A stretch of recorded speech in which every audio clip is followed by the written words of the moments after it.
નરેન્દ્રમાંથી વિવેકાનંદ થયો, વિવેક આપ્યો છે. અને વિવેકાનંદ તે જમાનાનો ગ્રેજ્યુએટ કક્ષાનો માણસ. સ્વામી વિવેકાનંદ જ્યારે અમેરિકામાં ભાષણ આપવા ગયા ત્યારે ત્યાંની અંગ્રેજીમાં લેક્ચર આપ્યા એમણે. ત્યાંની મહિલાઓએ મશ્કરી કરી, what a bloody Indian, what a rascal Indian, what a clumsy Indian, કેવો મૂર્ખ ભારતીય છે, વોટ અ સ્ટુપિડ ઇન્ડિયન. જબ્બો પહેરેલો ભગવો અને માથે ફેટો અને ચંપલ પરદેશનો પહેર્યા છે. કોઈએ પૂછ્યું કે તમે અમારા તમારા ચંપલ તો અમારા દેશના પહેર્યા છે, ચંપલ પરદેશના પહેર્યા હતા અને બધું ભારતનું, માથે બધું ખમીસને. તો કહે છે તમારા દેશને મારા પગના નીચે રાખું છું, મારા દેશને મારા માથા ઉપર રાખું છું. In your country tailor makes a man perfect. તમારા દેશમાં માણસ કપડાથી અર્થાત દરજીથી ઓળખાય છે, but in my country character makes a man perfect. પરંતુ મારા દેશમાં માણસ ચારિત્રથી ઓળખાય છે. અમારા દેશમાં money is lost, nothing is lost. જેને પૈસા ગુમાવ્યા છે એને કશું જ ગુમાવ્યું નથી. Health is lost, something is lost. જેને આરોગ્ય ગુમાવ્યું છે એને થોડુંક ગુમાવ્યું છે, but character is lost, everything is lost. ચારિત્ર ગુમાવ્યું એટલે ચારિત્રની એક સીમિત વ્યાખ્યા નહીં કરવાની. તમે હિંસા ક્યારે ક્યારે કરો છો? તમારું ચારિત્ર ક્યારે? તમે બીજાના આપણે જઈને થૂક્યા હો એ પણ ચારિત્રહીનતા કહેવાય. તમે ઇન્કમ ટેક્સ ન ભરો તો એ પણ ચારિત્રહીનતા કહેવાય. તમે પાડોશીનું કંઈ પડાવી લો એ પણ ચારિત્રહીનતા કહેવાય. તમે તમારા છોકરાના લગ્ન 50 લાખ રૂપિયા ખર્ચીને કર્યા હોય ને, પાડોશીને ઘેર ખાવાનું હોય ને, એના ઘેર જઈને એને ચા પીને તમારા છોકરાના અવસરના વખાણ કરો અને પેલાને દુઃખ થાય ને, એ પણ હિંસા અને ચારિત્રહીનતા કહેવાય. આ બધાની વચ્ચેથી આપણે બચવાનું છે. એટલે પરમાત્માની કૃપાથી આ રામાયણમાં અવર્ણની વાત છે. મેલવો વર્ણનો વિકાર, જાતિ થઈને અજાતિ રે હું પાનભાઈ. મેલવો વર્ણનો વિકાર રે, મેરુ રે ડગે જેના મન ના ડગે.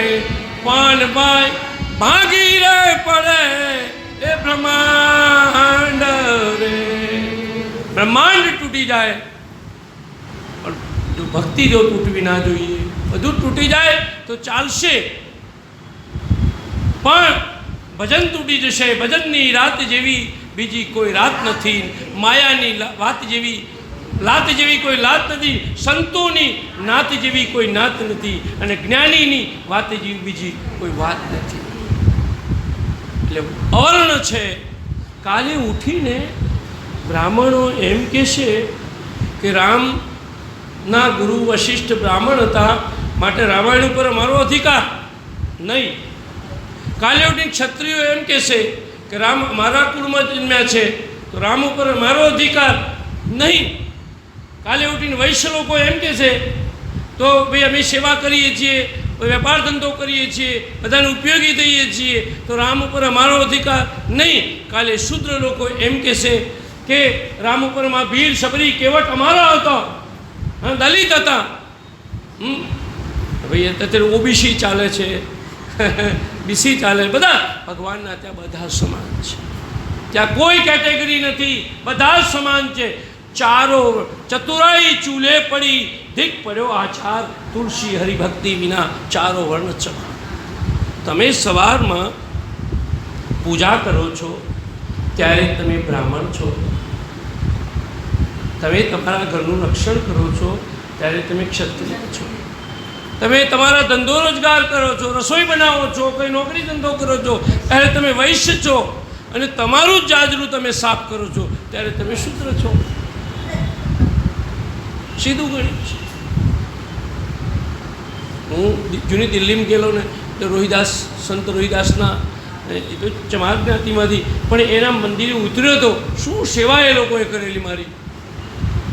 પ્રભુજી તુમ ચંદન હમ પાની, હે જાકી અંગ અંગ બાસ સમાની. પ્રભુજી તુમ ચંદન.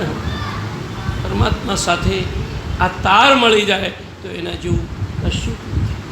એટલે અવર્ણની વાત છે. તુલસીદાસજીને પૂછ્યું કે ભાઈ રામકથાનો અધિકારી કોણ?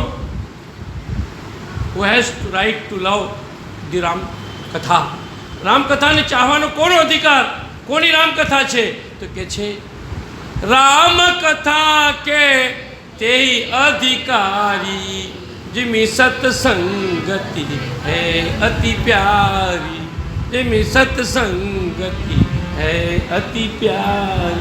ચારે વર્ણમાં કોઈની નહીં, સત્સંગ વાલો હોય ને એને. અહીંયા હું આવ્યો છું, કોઈની જ્ઞાતિ કંઈ પૂછું છું, બધાનો પ્રેમ, બધાનો પ્રેમ. આ બધા કેટલા હાથ થાય તમારા, કેટલી આંખો થાય, કેટલા પગ થાય, કેટલા મસ્તક થાય. સહસ્ત્ર મૂર્તે સહસ્ત્ર પાદાક્ષી શિરોર વાહવે સહસ્ત્ર નામને પુરુષાય સહસ્ત્ર દે સહસ્ત્ર કોટી યુગાન. આ વિશાળ પરમાત્મા છે, દરિયા જેવું પરમાત્મા છે. એને પ્રેમ કરો. લવ દાય નેબર એઝ દાય સેલ્ફ. તમારા પડોશીને તમારી જાતની જેમ ચાહો. ભગવાને નાનામાં નાના માણસને ગળે લગાડ્યો, કેવટ જેવાને ગળે લગાડ્યો અને કહ્યું કે કેવટને કહ્યું માર ના થા આજ મેં કાહું ને પાવા મીઠી દોષ દુઃખ દરિદ્ર દાવા. મારે કંઈ દરિદ્રતા દાવો કંઈ નથી, તમે મળ્યા પછી શું છે? ચલો, પરમાત્માને મેળવવાનું છે જ નહીં, મેળવવાની ઈચ્છા કરે થાપ ખાઈ જાય. પરમાત્માનો અહેસાસ કરવાનો છે, મેળવવાની જરૂર જ નથી મળ્યો ને એનો આનંદ છે. ના મળી જાય ને તો આ તમે આવો જ નહીં, આવતા જ બંધ થઈ જાઓ. પછી અમારે જવાનું રોટલાનું શું? નથી મળ્યો ને એટલે સારું છે, મળી જાય તો કંઈ કરવાનું જ ના રહે પછી તો માણસ. પરમાત્માને અને ખોવાઈ ગયું હોય ને એને શોધવાનું. માવો શું કરો છો? માવો મારી પાસ. હેમંત ચૌહાણ ગાય છે. ઉદ્ધવની ગોપીઓનો સવાલ તમે જાણો છો. પરમાત્માને શોધવાની જરૂર નથી, કારણ કે તમે બંગલામાં શોધો ભરૂચના, પણ એ કોઈના ઝૂંપડામાં બેઠો હોય. કભી શ્યામ બન કે કભી રામ બન કે ચલે આના પ્રભુજી ચલે. પરમાત્મા કોઈ ભેદભાવ અને આપણે ત્યાં શું છે તકલીફ એ છે. જો હું કોઈ સંપ્રદાયનો પ્રચાર કરવા ફરીને યાદ દેવડાવું, પ્રચાર કરવા નથી આવ્યો કે વિરોધ કરવા પણ નથી આવ્યો, પણ આપણા ત્યાં મુશ્કેલી એ છે. અમે સાધુની અમારી વાત કરવા છે, બીજા કોઈને શું કા કરી જોઈએ? અમે એમ કે બેન કોઈનું ખાતા નહીં, કોઈનું પાણી પીતા નહીં. ઓહો મહારાજ, કોઈનું ખાતાય નહીં પીતા નહીં, કે દક્ષિણા વધારે લો. અલ્યા પણ તમે એ ખાય તો તમને તકલીફ શું છે? એ ખાય તો તમને શું કરી? અને મહારાજ કોઈને અડતા નહીં અને ટોળા પછી જામે ને પછી આ કથાય કરવાની ન રહે. મારા એક મિત્ર છે બ્રાહ્મણ, સજ્જન છે બિચારા, એ કોઈનું ખાય નહીં. સારી વાત, કોઈ નિયમ પાડો ને એને આપણે વંદન કરીએ છીએ, કોઈનો વિરોધ નથી કરતા. વંદન ઘણી બે માતાઓ બહેનો અમારા કરતાં વધારે નિયમ પાડતી હોય છે, એને વંદન કરી. પછી મેં કીધું ભાઈ તમે આ કોઈનું ખાતા નહીં, બધા બિસ્કિટ ખાવ નહીં. એટલે કે બિસ્કિટ તો ખાઉં છું. તો મેં કીધું તો મુસલમાનની વેકરી પગથી ખૂંદી બનાવેલું છે, એમાં મેદો નાખેલો છે. પણ સારી રોટલી કોકના ઘરની ખાઈ લો ને યાર. એટલે કે હાલે એ વાત હાજી ચાલુ કરી દેવું પડશે. આચાર જરૂરી છે, હું ના નથી.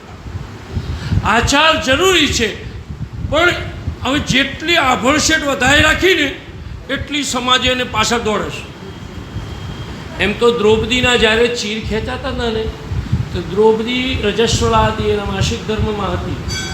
ભગવાને એને બચાવી. ભગવાનને આભણશેટ આવ્યો હોત તો છોકરો જન્મ્યો હોય અહીં આણંદમાં અને હોય કે સૂતક ફાડવાનું. અમારો સંન્યાસમાં આ વસ્તુ નથી. અમારા સંન્યાસમાં સબકા સત્યાના જીવતા બધા પિંડ વેરી દીધો હોય. અમે વિરજા હોમ કર્યો હોય ને એટલે બધા પિંડ વેરી દીધા. કોઈ નાવા નીચોવા જ ન હોય, સ્મશાનમાં માર જવાનું ન હોય. કોઈ મરી જાય તો અમારે સાધુ જ જવું પડે, પણ સંસારી મરી જાય તો એને વળાવવા જઈએ, પણ સ્મશાનમાં નહીં જવાનું. દિવસ ડોગરેજી બાપા એમ કહેતા હતા, દિવસમાં એકવાર રોજ સ્મશાનને યાદ કરો. અને સ્મશાનો હું તો કહું છું ને ગામ વચ્ચે હોવા જોઈએ, એટલે વૈરાગ જ થાય નહીં. આ બહાર છે ને એટલે વૈરાગ ઓછો થાય છે, પણ ગામ વચ્ચે હોય ને તો એનો વૈરાગ થાય. ભાઈ સરકારને આવી રજૂઆત કરવી પડશે આપણે કે ભાઈ, કારણ કે સ્મશાન અને શિવજી તો આ શક્તિનાથ મહાદેવ તો સ્મશાનનું દેવતા છે. પ્રભુ પ્રાણનાથમ વિભુ વિશ્વનાથમ જગન્નાથનાથમ સદા અનુભાજમ. તમે કંઈક બોલો છો, એ બધું કંઈક ગાઓ છો, મેં સાંભળ્યું છે. સ્વયં મહેશ સસુરો નગેશ સખા ધનેશ તનયો ગણેશ તથા વિભિક્ષા અટનમેવ શંભો બલિયસ્ય કેવલમ વિશ્વ. એટલે કે જેને સત્સંગ પ્રિય છે ને એ મને ગમે છે. ભગવાન કહે છે વર્ણાનમ અર્થંગાનમ રસાનમ છંદસામપી મંગલાનમ ચ કરતા